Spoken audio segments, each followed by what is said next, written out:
Hi friends. We're going to draw a bear. We are going to draw our very own Shelby Bear. So get yourself a pencil and your sketchbook or a free draw paper. And let's watch how to do this. We're going to use shapes like ovals, rectangles, and lines like zigzag. So please pay attention, and if you need to pause the video to get caught up, that's okay. Let's draw together, and remember to draw lightly so that you can erase easily. So hello friends, welcome to Miss Joy's Art Room YouTube channel.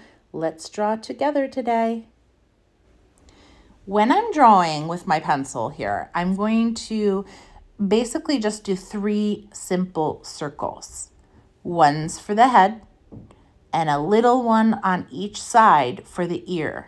The ears are kind of on the top, but not right in the center. The top and the side put together. And then if you don't like your circle, it's okay to go back over it. In art, we make lots of mistakes, and we can correct our own mistakes, make more lines, and just erase the ones you don't want to keep. You can even ignore those lines until the very, very end and erase all of the mistake lines at the same time. That will save you time so you don't have to keep pausing the video. Do your best to ignore the lines you don't like, and at the end you can erase those lines. Make your second little circle ear. Then in the middle of the face, we're going to make a circle for the nose. These are just guidelines. We're going to go back over these lines. So these are almost like a pretend line. They're going to show us where we want to put another line. Make 2 little eyes. They are oval shape and they touch the nose. Then go back over the nose. It started out as a circle. Now we're going to change that into a triangle with the pointy side facing down. I like to give Shelby Bear rounded sides to the triangle. It makes it less sharp and makes it look a little more friendly. Then from the bottom of the nose, we come down into a J shape and then a backwards J shape. You can color in the nose if you want, or just leave that till the end. If you're feeling behind and you want to get caught up, that's something you can do at the end. When we do the eyes, we're going to make the colorful part of the eye down at the bottom. That's called the iris. So that circle inside of the oval should be down touching the nose, and that will make Shelby Bear look more relaxed and happy. If we put that circle in the center of the eye, Shelby Bear would look very surprised. Now we're going over all of our circle lines for the ears and the face with zigzag motion, back and forth, zigzag, zigzag. Little tiny mountains that can go in all different shapes and directions, all the way around to show fur. Take your time doing this, but you can also add a little tuft of fur in the center of each ear. It's just a shape of a V or 2 V's put together. Sometimes I do 3 or 4 lines, a V with a couple straight up lines in the middle of it, almost like a W. Okay, then keep going all the way around your fur of your face and your ears. And then for the body, we can have 2 choices. We can either have a standing up to the side bear or a standing up facing forward bear. Teachers, you may want to choose whether you stop here at just the face, if you continue to show a side of the bear, or if you, for more advanced classes or older kids, you can show both bodies examples, depending on how much time you have. If you have time to do a standing up from the side bear, we will start with a big oval. Remember to draw lightly because this is a guideline. We're going to go back over this line with zigzag lines. Once you get your oval, add a little tuft of fur for the tail. Zigzag, zigzag, zigzag tail. So I'm going to trace over some of this oval with zigzag fur, but I want to remind people that the back leg of the bear is really strong. So when we do the back leg, we need to make a C shape. I'll show you on my cat. Maple has agreed to be a model. So here you can see she's very fluffy, so that we have to smooth down the fur. But you can see the shape of her back leg makes that C shape. It's because her legs are so strong for jumping. And we also see this on a dog, on a cat. Lots of different ways we're drawing has a C shape at the top of the back legs. And this is only on the back legs. Next step is to make two rectangle shapes for the front leg and the back leg. So just two lines next to each other. It's a rectangle shape, but I don't really connect the bottom or the top to make the full rectangle. I make an oval shape at the bottom for the foot. So the legs are very wide. They're about 1 of my fingers and a half or 2 of your fingers. My hands are much bigger than yours. So the legs are like a big rectangle block leg and 2 fingers across, or 1 of mine or 1.5 of mine. And then in the front, I'm going to make another big rectangle shape with an oval at the bottom. The oval is going to become the foot. And then we are going to go back over our lines with ziggy-zaggy to show fur. So make some zigzag lines right over top of the belly, over the back leg or the hind leg, and you can connect it all the way up to the tail. Down the leg, and then on the bottom of the foot or the front of his foot, I like to make 3 little C shapes to make paws or little toe beans. You can even add tiny, tiny little triangles at the front for claws. At the front, we're going to do the same thing over again. We're going to cover our lines with zigzags. Then when we do the foot, we're going to add 3 little C shapes to make indents for the paw pads or the toes. Let's take a look at Maple's little toe beans.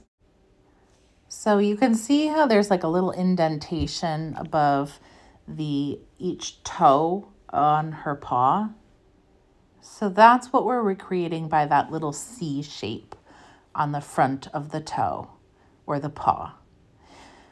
There's another leg in the front, so we have to show the one that's closest to us. So the one that we already drew was behind his tummy or his chest, farther away from us. We're doing the same steps again, but we're making a leg on the other side. So we have to make a second leg in the back and a second leg in the front. And I'm going to speed the rest of the video up so that if you want to do a standing up Shelby Bear, you can go into settings on YouTube and play this playback speed. You can slow it way down. You can take your time and pause wherever you need to and slow the video down so you can draw along with it. And we are going to now make a standing Shelby Bear. The face and the eyes and the nose is all the same. The body is a big oval. And the arms are the same as the legs. The paws are attached and the little toe beans will show. This time we're going to show the front of the paws, and we're still going to show the back C-shape leg. And this time we have to add little toe beans. So on the bottom of paws, Maples are very pink. Those little toe beans are going to be oval shapes showing. Thank you for being our model, Maple. Good job. Good girl. And under here, this little toe bean, these little pink ones, we're just going to make those on the front facing paws. So right now, Shelby Bear is going to have 2 paws open armed like we're about to get a hug from Shelby Bear. You're going to be able to erase whatever you don't like and make sure you're drawing light. You're going to use your fingers as a guide to get your paws or arms about the same width. And you can erase as many times as you need to. The arms are really, really short and the paws start out as a big circle. We're going to start to give it a little thumb. Bears don't have thumbs, but Shelby has some human qualities. So we want to kind of make Shelby feel like they have some human qualities, and that's why Shelby Bear has little tiny thumbs. And we're going to add tiny little C shapes to indicate those little marks on the paw.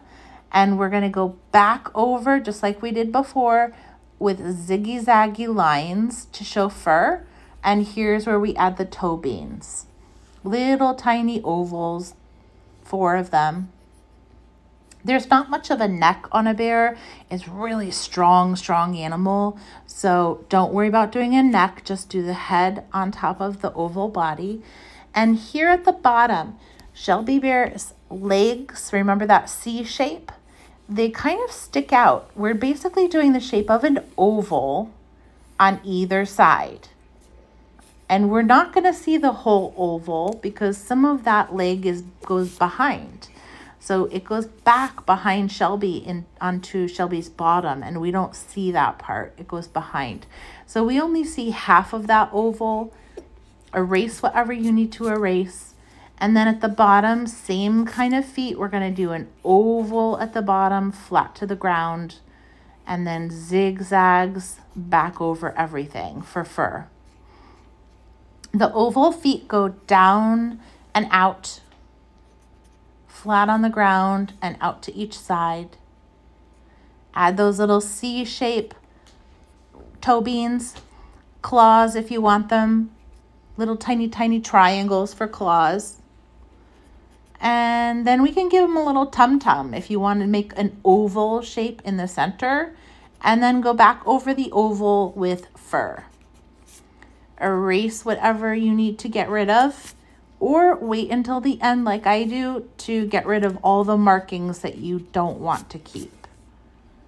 It will save you some time if you learn to ignore those mistakes and don't have to erase everything every time you make a mistake. You can wait till the end and start to erase all those markings that you don't like at the very end. We're just cleaning up a little bit here, and we will be able to color in whatever you want to color in. Thank you so much for following along. We can give a little message here. We'll write Shelby Bear, Sheldon School, and maybe a little heart. And when I do a cartoon bubble, I like to make a little point, and then write what I want to write, whatever it's saying. And then don't fill in the bubble. Don't make that big circle around the words until after you've written the words, because that way you'll make sure everything fits inside the cartoon bubble. Anyways, thank you so much, friends, for spending this time drawing along with me and Maple. Remember those masks with Shelby Bear on them that I made for COVID? I thought Maple might play with them a little bit after being the model for Shelby, but no, she's not into it. Let's see if we can get her to play a little bit. She's like, get that out of my face. I'm tired from modeling. I don't want to play. Oh well, thanks for drawing with us.